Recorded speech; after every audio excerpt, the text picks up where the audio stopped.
بسم اللہ الرحمن الرحیم۔ السلام علیکم۔ بلا شبہ قرآن و حدیث محض قصے اور کہانیوں کے لیے نہیں ہے، بلکہ اس میں حرف پہ حرف پوری انسانیت کے لیے اصلاح اور رہنمائی موجود ہے۔ ہم بڑی تحقیق کے ساتھ قرآن و حدیث کے مفہوم کو ہماری ویڈیوز کے ذریعے آپ تک پہنچانے کی کوشش کرتے ہیں۔ ناظرین، آج کی ہماری ویڈیو ہے قارون کا خزانہ اور اس کے انجام کے بارے میں۔ قارون کے خزانے کے متعلق آپ نے تاریخی حکایات اور محاورے تو سنے ہی ہوں گے۔ یہ وہی شخص ہے جس کا ذکر اللہ تعالیٰ نے قرآن مجید میں نشان عبرت کے طور پر کیا ہے۔ قارون کا قصہ اسرائیلی اور اسلامی دونوں روایتوں میں ملتا ہے۔ یہ بنی اسرائیل کا وہی امیر ترین شخص تھا جس کے خزانے کی چابیاں 300 اونٹوں اور خچروں پر لادے جاتے تھے اور ہر کنجی چمڑے کی ہوتی تھی۔ تاریخ انسانی میں شاید قارون سے زیادہ دولت و ثروت کسی شخص کو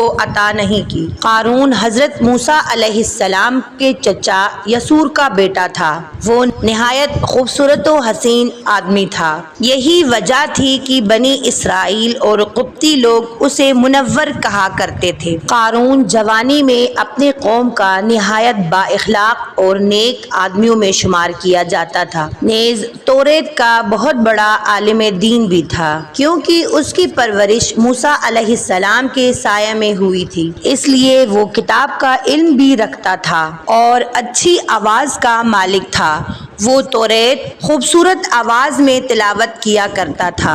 یہی وجہ تھی لوگ اس کا نہایت ادب و احترام کیا کرتے تھے۔ قارون ابتدا میں حضرت موسیٰ علیہ السلام پر ایمان لے آیا، اور جب بنی اسرائیل کو قبطیوں کی غلامی سے نجات ملی تو وہ ان کے ساتھ مصر کو چھوڑ کر سرزمین موعود کی طرف ہجرت کر گیا۔ وہاں اس کے حالات ایک دم سے بدل گئے اور اس کے ہاتھ میں بے شمار دولت آئی۔ دیکھتے ہی دیکھتے وہ اپنی قوم کا امیر ترین شخص بن گیا، جس کا ذکر اللہ تعالیٰ نے قرآن مجید میں یوں کیا ہے: بے شک قارون موسیٰ کی قوم سے تھا، پھر اس نے اپنی قوم پر زیادتی کی اور ہم نے اس کو اتنے خزانے دیے جن کی کنجیاں اٹھانا ایک طاقتور جماعت پر بھاری تھی۔ ایک جگہ فرمایا، جب اسے اس کی قوم نے کہا اتراؤ نہیں، بے شک اللہ تعالیٰ اترانے والوں کو پسند نہیں کرتا،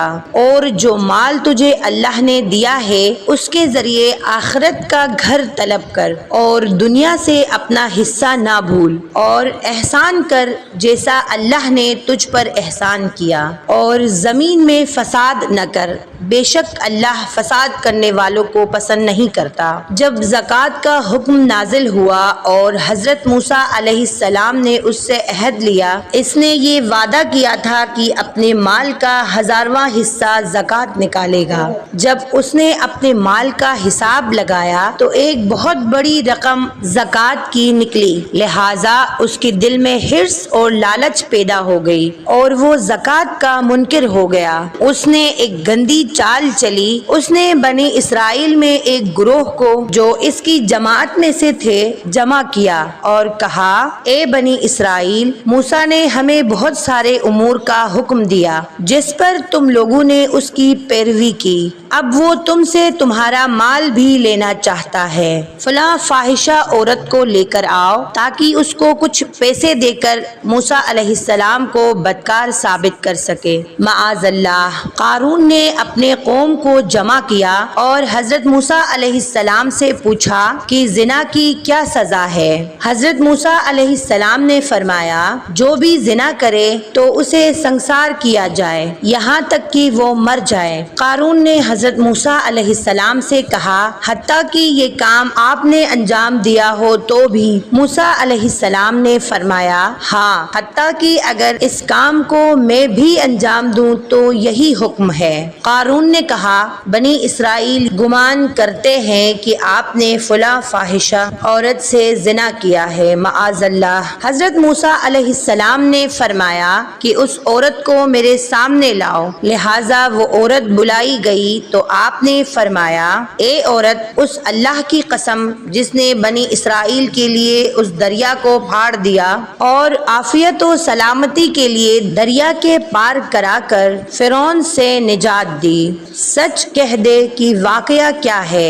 حضرت موسیٰ علیہ السلام کے جلال سے عورت سہم کر کانپنے لگی اور اس نے مجمع عام میں صاف صاف کہہ دیا کہ اے اللہ کے نبی، مجھ کو قارون نے کثیر دولت دے کر آپ پر بہتان لگانے کے لیے آمادہ کیا ہے۔ اس وقت حضرت موسیٰ علیہ السلام آبدیدہ ہو کر سجدہ شکر میں گر پڑے اور باحالت سجدہ آپ نے یہ دعا مانگی یا اللہ قارون پر اپنا قہر و غضب نازل فرما دے، لہٰذا وہ تمام لوگ جو قارون کے ساتھ تھے اس سے جدا ہو گئے۔ موسیٰ علیہ السلام نے اللہ تعالیٰ کے حکم سے زمین کو حکم دیا تو زمین پھٹ پڑی اور قارون اور اس کے پیروکار اس میں دھسنے لگے، اور دیکھتے ہی دیکھتے قارون، اس کا مکان اور اس کا سارا خزانہ اس زمین میں دھس گیا۔ جب یہ زمین میں نابود ہو گئے تو زمین کا شگاف دوبارہ بند ہو گیا۔ قارون کے اس دولت کے متعلق بہت سارے تاریخی حکایات نقل کی گئی ہے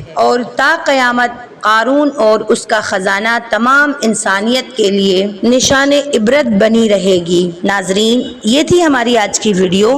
آخر میں دعا کرتی ہوں کہ اللہ تعالی ہم سب کو اپنے عطا کیے ہوئے رزق میں سے اللہ تعالی کی راہ میں خرچ کرنے کی توفیق عطا فرمائے، آمین۔ میں امید کرتی ہوں آپ کو ویڈیو اچھی لگی ہوگی۔ ویڈیو اچھی لگی تو لائک اور اپنے دوستوں کے ساتھ شیئر کرنا نہ بھولیے گا، اور مزید ایسی اچھی ویڈیوز کے لیے ہمارے چینل کو سبسکرائب ضرور کر لیجیے گا۔ ملتے ہیں ایک نئی ویڈیو کے ساتھ، تب تک کے لیے فی امان اللہ، اللہ حافظ۔